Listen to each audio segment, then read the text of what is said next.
Welcome to the video Introduction to Indivisible. I began my journey with Indivisible as a group leader who started out as a volunteer. My name is Lori Saltbite, and I'm now with the Network Support Department here at Indivisible. I use the pronouns she, her. My colleague, Tricia Sauer, and I will be narrating this video. During this video, learn what Indivisible does, where we're going, and how to get involved.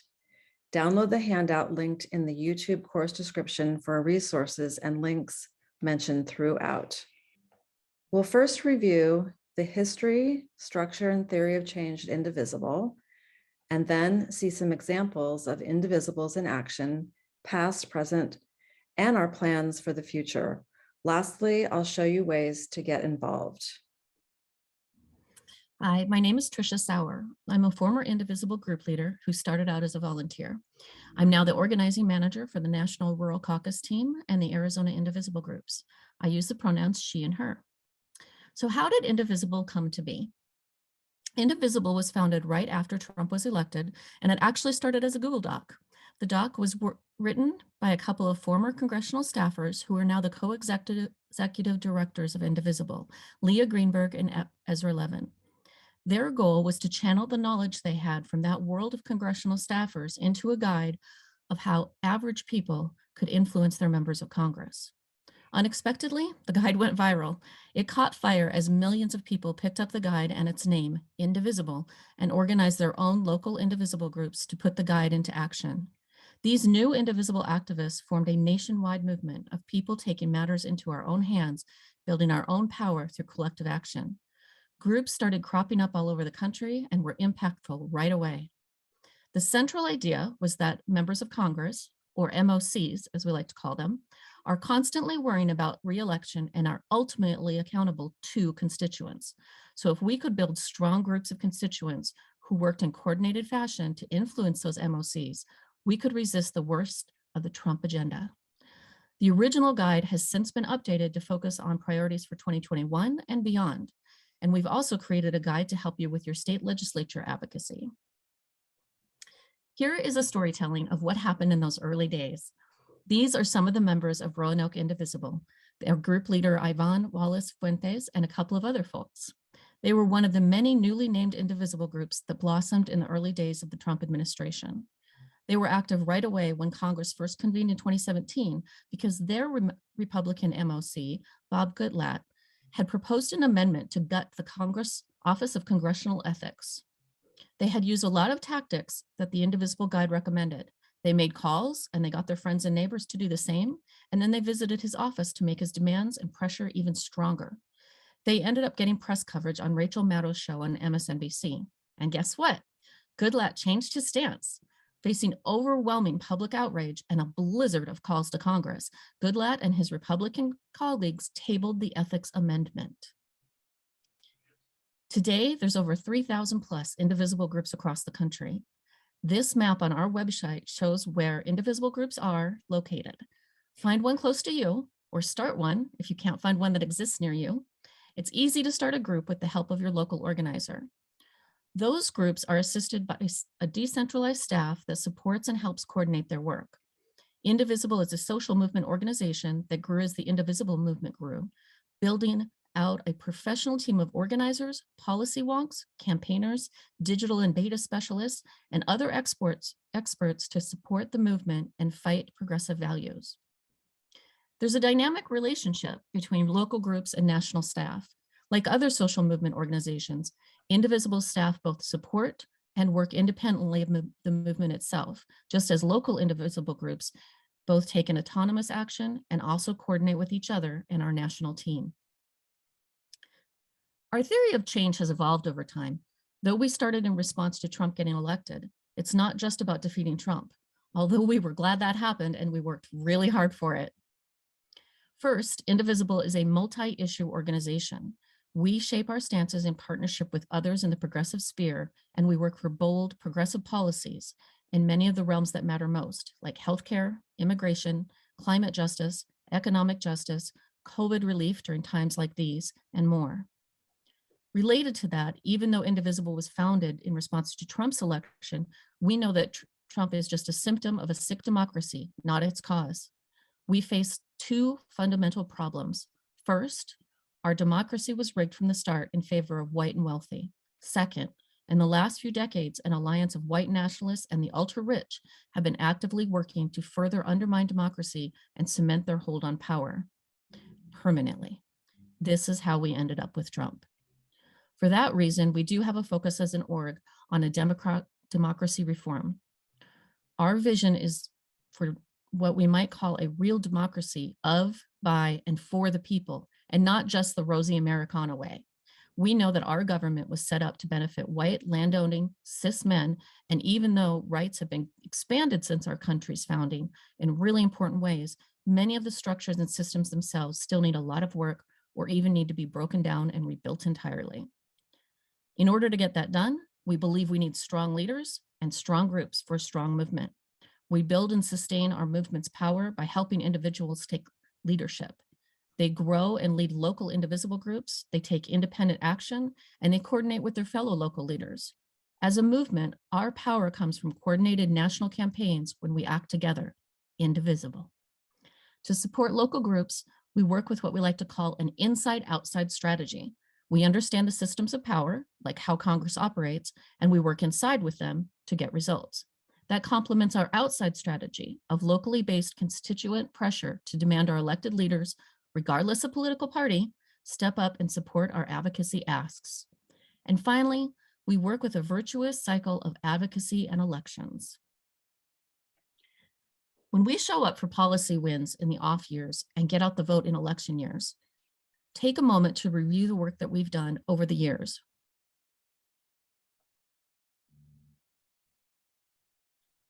These efforts reinforce each other to ensure our democracy works for all of us and that the people in power do too, or we will replace them with the electeds who will. Indivisibles took a lot of actions for democracy reform in 2021, and that bubbled over into 2022.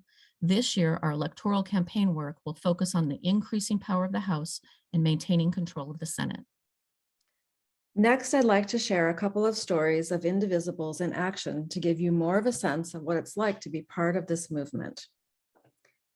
One of our early core organizational priorities, which took place early in the Trump administration, was fighting the repeal of the Affordable Care Act. In other words, defeating Trump Care. The fight against Trump Care was a long one, and we certainly weren't the only ones leading it. But indivisible groups held hundreds of local events, town halls, and rallies across the country, targeting their members of Congress. This image is from a rally held by one of our groups in Austin, Texas during the July 2017 recess. Indivisibles made hundreds of thousands of phone calls and coordinated statewide efforts to target key senators. In red and blue states alike, constituents showed up to let their members of Congress know that they would be bankrupt or dead without the ACA. They made national news at these meetings as they described how they or their family members would suffer if their elected officials supported the repeal of the ACA. Congressional Republicans began to look heartless as they were face to face with cancer survivors, parents with disabled children, and young people with pre-existing conditions. The grassroots efforts showing up and coordinating statewide changed the national narrative by making the public aware of House Republicans' efforts to cut Medicaid and gut coverage for pre-existing conditions.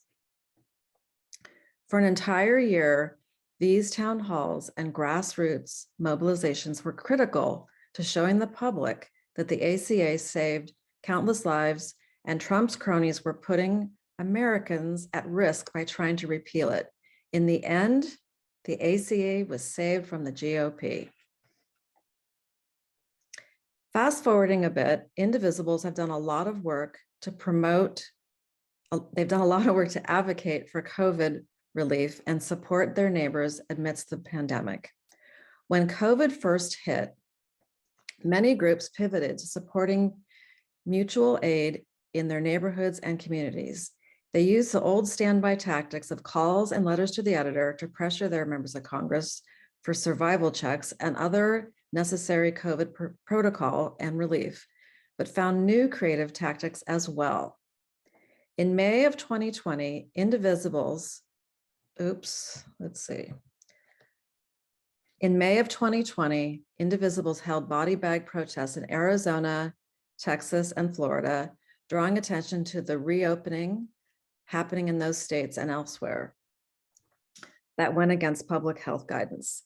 These protests ricocheted across local and national media, earning over 270 million media impressions from 127 media outlets in the first 24 hours alone, helping to shape the national narrative, the need for COVID relief.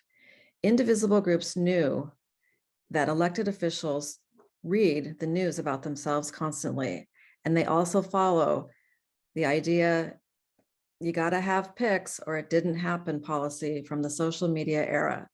So we use these kinds of high visibility tactics to draw attention to what our electeds are and aren't doing.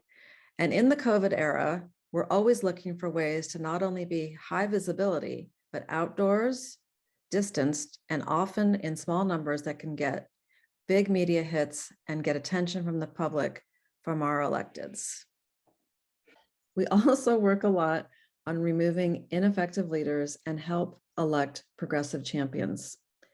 Indivisibles have worked on so many local and national elections across the country. During the 2020 election cycle, we helped get Keita Haynes elected to Congress in Tennessee.